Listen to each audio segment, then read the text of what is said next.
this insecurity in FCT is being masterminded by certain persons. Because they feel that a Southerner is a minister of FCT, the first in the history of FCT. They should allow Wike to walk. Look at our old roads within the municipality. Is fixing them and breathing life into them. I'm sure you can see them. He's walking. They should allow him to walk. What is the idea of bringing banditries and all of that back to FCT? Just to give the dog a bad name? Because people threaten him when he resumed newly. Have you forgotten? Did you not watch one sheikh talking on video saying that they will make FCT ungovernable for Wike? That it is their birthright? What kind of insolence? It's very annoying, some of these things when you see them. They don't want to work. This place, FCT, is the seat of government, is the center of attraction and center of unity. Any Nigerian from all parts of Nigeria, irrespective of where you are, what religion you belong, has the right to preside over this FCT without let or hindrance. They should allow Wike to work. He's got capacity to work. He's working dispassionately. What is all this noise? What is it? Where are we actually driving at? You see, the individuals who are stealing billions of naira and all that, nobody's talking about that, is about who presides over FCT that is an issue to them. We read of an accountant general of this country who was accused of misappropriating 170 billion. He's resting at his home. What have they done to him? Other people who stole billions of naira, what are they doing to them? It is about who presides over Abuja that is an issue to them, saying insecurity. I'm happy the police is doing so much now to police the FCT. And so they will need to sustain that particular effort. But it's essentially political. That's where I read it. Lagos State is Nigeria. So why does anyone think that because a department of CBN is being... Do you know that recommendation was actually by Sanusi Lamido Sanusi? That he demolished the old CBN structure in Lagos and built a new one and wanted at least different departments. The hub of Nigeria banking is Lagos. Why will you keep banking supervision in Abuja here? Doing what? 5 minutes they drive to work, they stay there 2-3 hours, they go to their home. When they hit, they quickly rush to office. No, go to Lagos and work. What is wrong in that? Did you not say we are one Nigeria? Or Lagos is no longer Nigeria, is Lagos is in Ghana or where? I don't understand. Petty issues people don't raise unnecessary concern.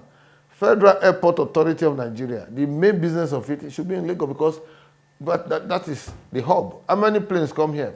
Planes from overseas land in Lagos Airport more than Abuja. The hub of our aviation industry is Lagos. FAN was in Lagos before.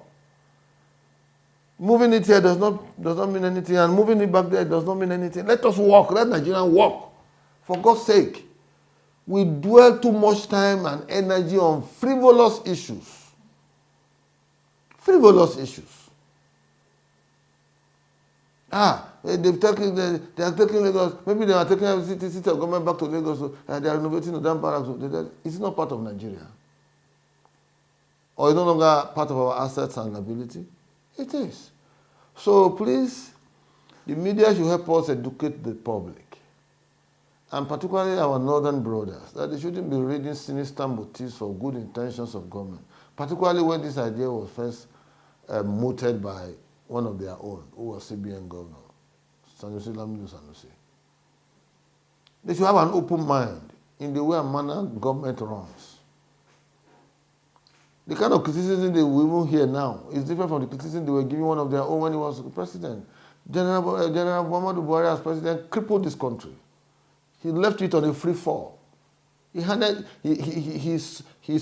sublet governance out to miscreants and half-baked individuals who have no governmental experience. They are multi-billionaires today, having plummeted the country and our economic well-being. Economic predictors and buccaneers all over the place because he had no absolute control. He couldn't supervise properly. How many roads did Buhari travel when he was president of this country? How many places did he visit by road? Was always flying from here to, even to Katsina where he comes from. From Katsina to his house, he uses helicopter. He built a helipad in his house in Katsina. Could he travel that road? How many hours will it take him? About 45 minutes from Katsina to Daura. He was flying. There was a chopper permanently parked at Katsina Airport. I saw it. I wasn't told. What are we talking about? Just left the government to run. 8 years, ministers ran office for 8 years. No cabinet reshuffle. Like the one they did to Betta Edu recently. If it was under Buhari, he will not move the person. He will be foot dragging.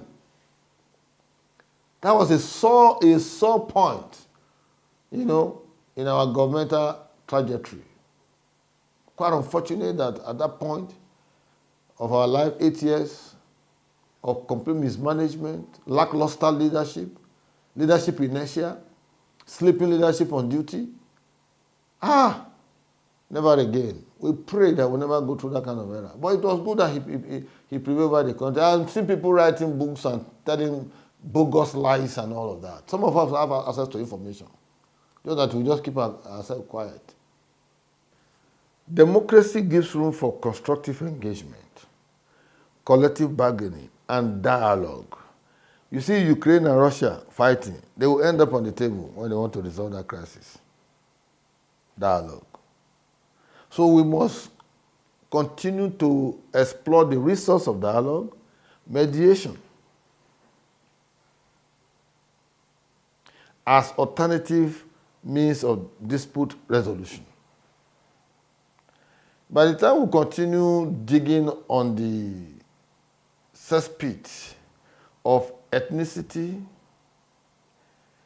and lack of unity, we will continue to see vestiges of hatred, bad blood, cronyism, selective amnesia, and nepotism. That's the plight we face as a country. People don't have that altruistic mind to look at the country from a patriotic point of view, but they rather look at it from ethnic point of view. And it has even got to the level of even looking at it from a religious point of view. Look at those who shouted about, what do you call it now, Muslim tickets. They are trying to smuggle themselves back to this government. Daniel Buala is one of them.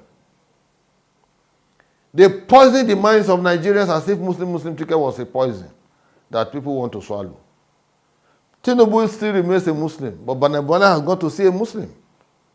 And he's already talking about joining the government, that he wouldn't mind. That is to tell you the mindset of people. They are so parochial, so selfish, so egocentric. It's all about themselves and their interests. Characters we don't need around us to flourish our space. Can you imagine what Najatu Muhammad did during the campaign? Call Asiwaju all manners of names, almost making it believe as if he was vegetative. Today, the man is the president of Nigeria. All of them are scheming from the back door. Nigeria should be asking the critical questions. The media should be asking critical questions. They should ask Daniel Buala, do you realize that Tinubu is still a Muslim? That Kashim Shettima is still a Muslim? They haven't turned to Christian. They are ruling the country.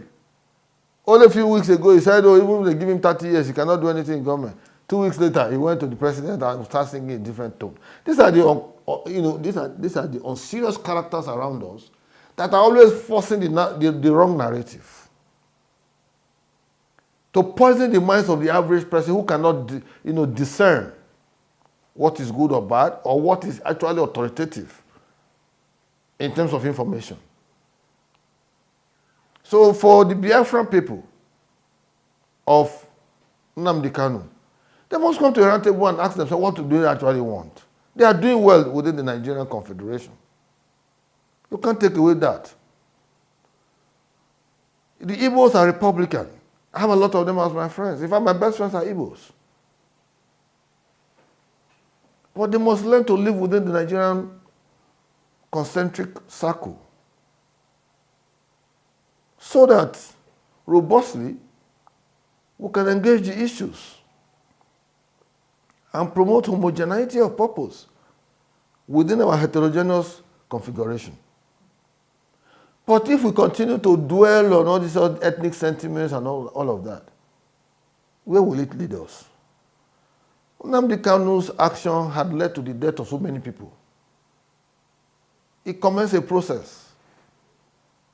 They are still killing in Southeast, killing the Southeast economy.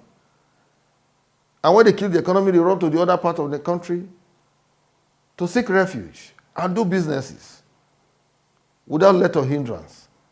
But how many of you can go to the Southeast and do business out of fear of being killed? So what is the problem? It's about time we resolve to confront our issues, our challenges head on, so that we can normalize, our federation and even do things that will promote our unity. So if government wants to free Nnamdi Kanu, it has the power to do that. But they must sit on the round table and resolve, trade off some and come to a conclusion about it. Because his action led to the death of so many people. And all of these agitations are avoidable if only you can explore the resource of dialogue. Democracy is all about dialogue. In contemporary times, nomadic pastoralism is no longer the attraction the world over. You travel with a cow as a beast of burden, so to speak, from the north to the south. Even the cow is already tired. The cow can't shout. At times when you hear them shouting, "Ma," he's only shouting out of pain.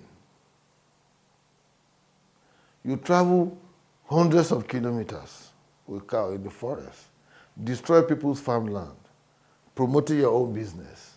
Then you say people should not respond or react. They will react. It's about time government takes a deliberate decision to say, see, do ranching. Who are the owners of this cow? They are still the elite in the society. They are government people. Do ranching. You see that cow, the milk that the cow will produce will be healthier and even more productive for the individual who runs the business. But in Nigeria, everything is seen from the perspective of, it's against Fulani, it's against... Who does this kind of nomadism in these contemporary times of the world over? In these modern times? You don't even get to see cow in UK straining on the streets. Over here, you stop, cow will pass the road. They are the king of the road. You dare not talk. FCT, which is like a modern city that is being put together. You see cows everywhere. They litter the street with defecation. You dare not talk. So the real unity that should bind us together is still missing.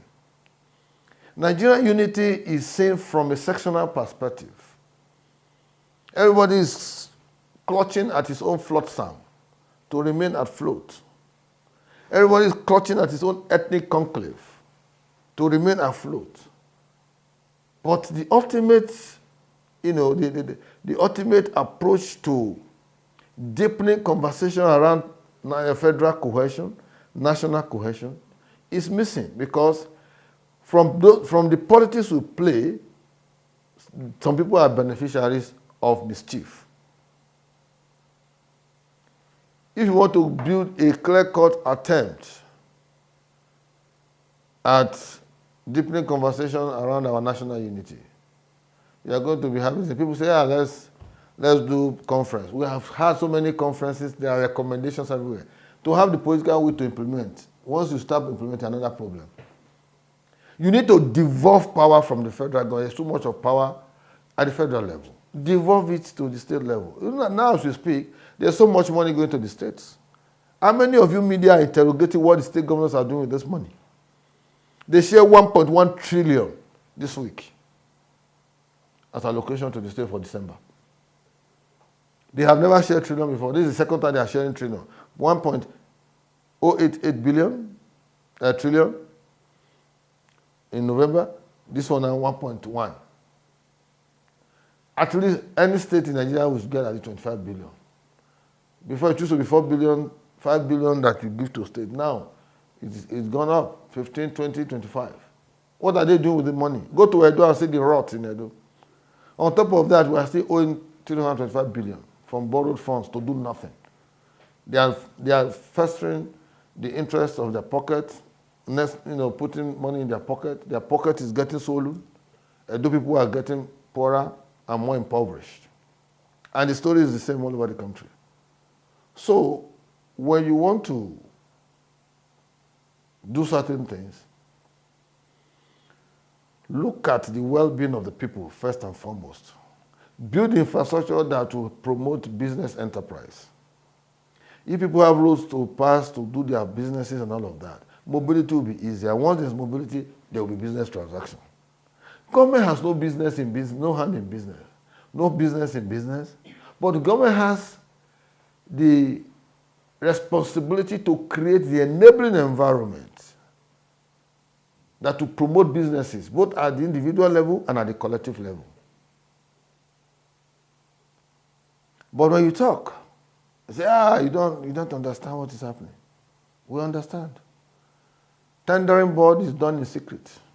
They call it digitalized governance process, e-governance. But you don't get to see anything because everything is from one computer to another.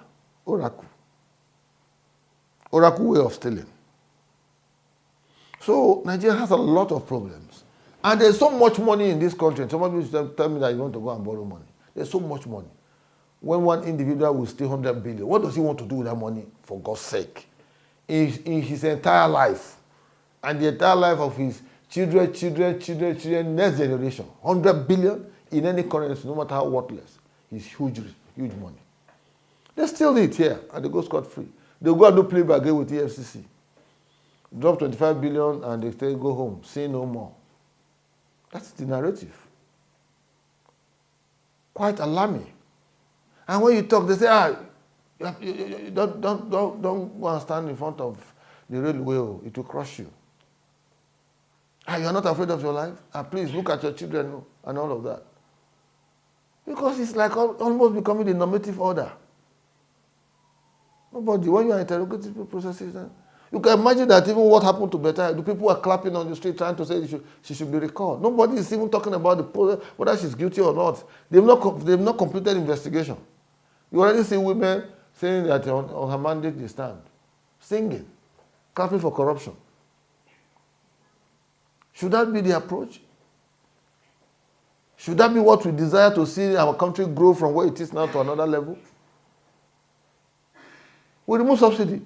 Those who are the subsidy buccaneers and predators, they were shouting, sponsoring people to go and be protesting. Today, state government are sharing so much money because as a result of stopping subsidy, you see a lot of money that is coming to the federation account.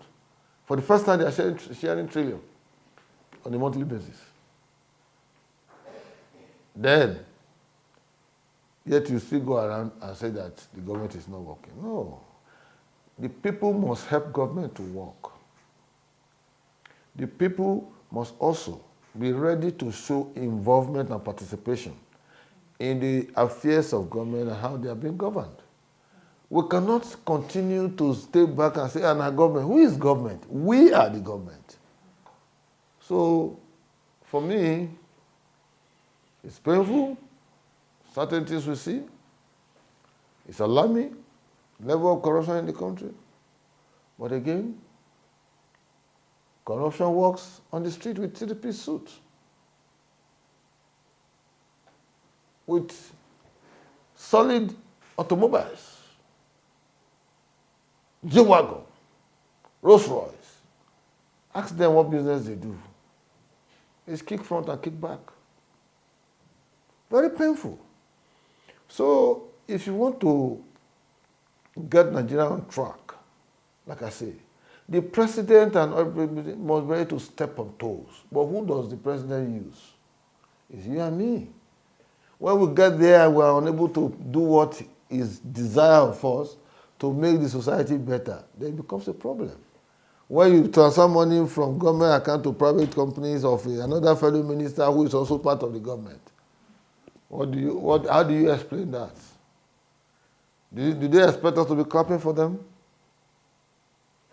So it's a very dehumanizing, nauseating, discomforting, disheartening situation.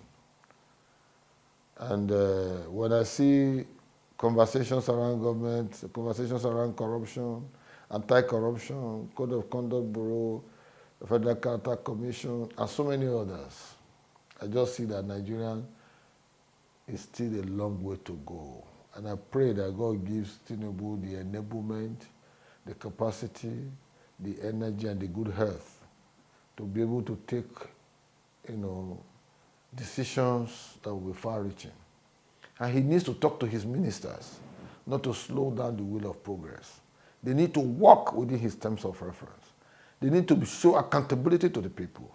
All this ego, muscle flexing, ego boxing kind of scenario, because you are a minister of the federal government. Come on, put it down here. One way in, another way out. That is what they call power. Power is a revolving door. So it's quite unfortunate, but that is where we are.